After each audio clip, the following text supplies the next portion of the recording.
చూసినారా ఫ్రెండ్స్, ఇవి కాంచరకాయలు మా ఊరికాడ దొరుకుతాయి అన్నమాట. అందుకని ఊరికాడ నుంచి కొండొచ్చుకునే, ఇక్కడ దొరకవు అందుకే ఊరికాడ నుంచి కొండొచ్చుకునే. దీన్ని ఫస్ట్ వచ్చేసి అంత ఉప్పు వేసి 2 నీళ్ళు పోసి ఇట్లా ఉడకబెట్టుకోవాలా.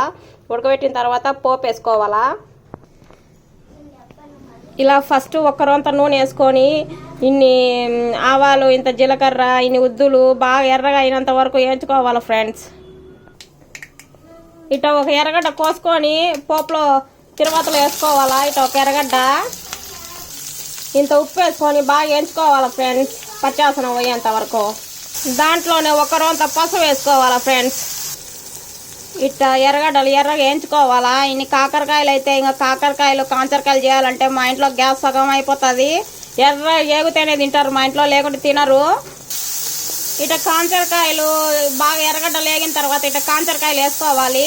మనకు నూనె ఎక్కువ వాడద్దు, నూనె ఎక్కువ వాడితే మన హెల్త్లు పాడవుతాయి అనుకుంటే కనుక మనం వచ్చేసి మజ్జిగలో కానీ నీళ్ళలో కానీ ఉడకబెట్టుకోవచ్చు. ఈ కాకరకాయలు ఏవైనా మజ్జిగలో ఉడకబెట్టుకొని తర్వాత పెట్టుకుంటే మనకు నూనె తక్కువ అవుతుంది, గ్యాస్ కూడా ఎక్కువగా ఆదా అవుతుంది అన్నమాట. ఎక్కువ అయిపోకుండా అట్లా ఉడకబెట్టేసుకొని ఇట్లా పోపు వేసేసుకోవచ్చు. మేము చేదు ఎక్కువ తినలేము అనుకుంటే వాళ్ళు మజ్జిగలో వేసుకొని ఉడకబెట్టుకోవచ్చు. ఇంత ఉప్పు వేసుకొని అట్లా చేయడం వల్ల కొంచెం చేదు పోతుంది అన్నమాట, చేదు చచ్చిపోతుంది. అందుకని మజ్జిగలో వేసి ఉడకబెట్టుకోవాలి.